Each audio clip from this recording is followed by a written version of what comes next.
Agora, vamos trazer os comentaristas pra roda. Você que tá aí acompanhando a audiência gigantesca no YouTube, muito, muito obrigado. O que você também achou do jogo de ontem? O que faltou ao Atlético? Nós vamos falar do campo, da bola. Depois, nós vamos trazer também informações e debater tudo o que aconteceu no extracampo.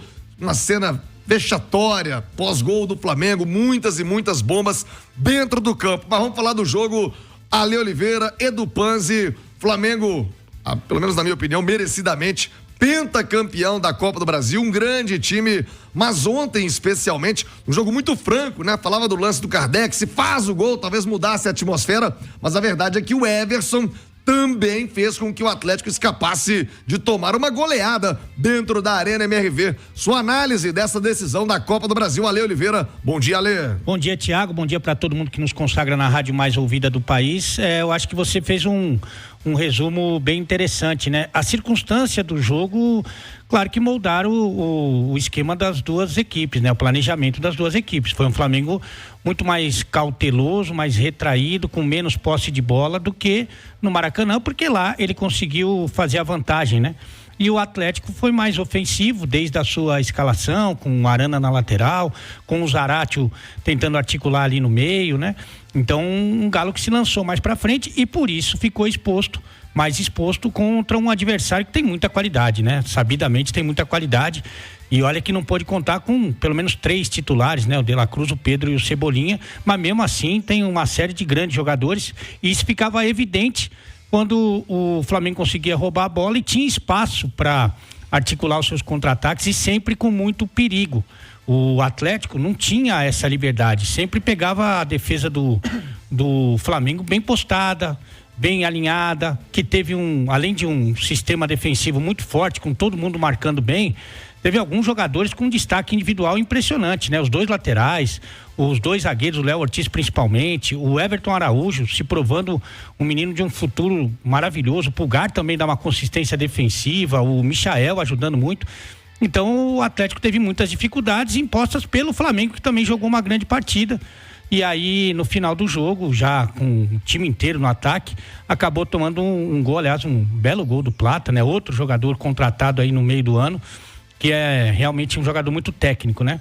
Mas eu fico com a impressão que o Atlético jogou muito mais do que no Maracanã. Para mim, foi muito melhor do que no Maracanã.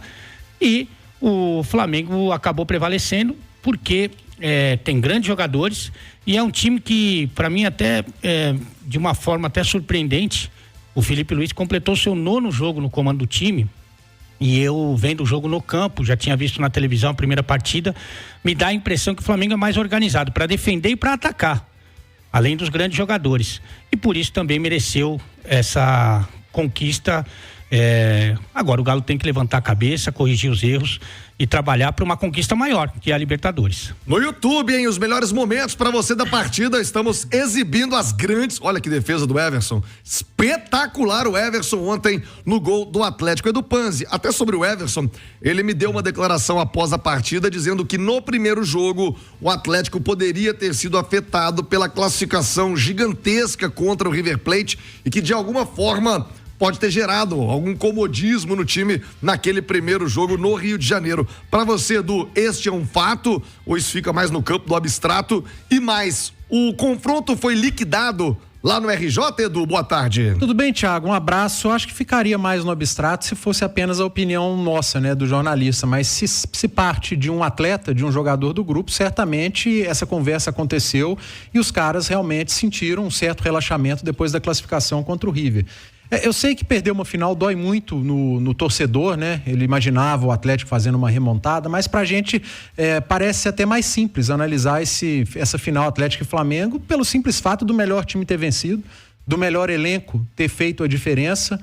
A gente olha as alterações no segundo tempo, né? Quem entra no Flamengo e quem entra no Atlético, as opções que o Milito tinha no banco e as opções que o Felipe Luiz tinha no banco. O Flamengo foi melhor em campo, o Flamengo foi melhor na beira do campo também. O Felipe Luiz foi melhor, foi superior ao Milito nos 2 jogos também. E para explicar, como eu disse que é meio que simples, Thiago, a gente pode remeter e lá para 2021, quando o Atlético abriu larga vantagem com Fortaleza e Atlético Paranaense, por exemplo, na Copa do Brasil. em que essas equipes foram para cima do Atlético no segundo jogo. Basta ver os gols do Atlético lá no Castelão e na Arena do Atlético Paranaense. Todos eles em contra-ataque. Como foi o gol do Flamengo e como foram as oportunidades que o Flamengo criou. Porque o time que está muito atrás em vantagem, ele precisa se abrir. É o cobertor curto. Ele fica mais ofensivo, principalmente na segunda etapa, cobre a cabeça e acaba descobrindo os pés. E a questão de elenco. Muita gente compara o 2021 do Atlético, as vitórias, as conquistas com agora. Naquela ocasião, por exemplo, o jogo contra o Atlético Paranaense também. Saiu Zarate, o titular, entrou Savarino. Saiu Vargas, entrou Nátio Fernandes. Saiu Hulk, entrou Sacha. Ontem entraram no time do Atlético Kardec, Alisson e Rubens. O elenco do Atlético esse ano é muito mais pobre. E campeonato vence com elenco. Jogos você vence com time. Por isso, você tem ali um jogo na Libertadores que você pode vencer com o seu time. Talvez os 2 jogos o elenco fizesse ou poderia fazer mais diferença. Então, para mim, a análise é muito simples. Venceu quem é melhor no geral e venceu quem foi melhor nos 2 jogos. O título do Flamengo é muito merecido.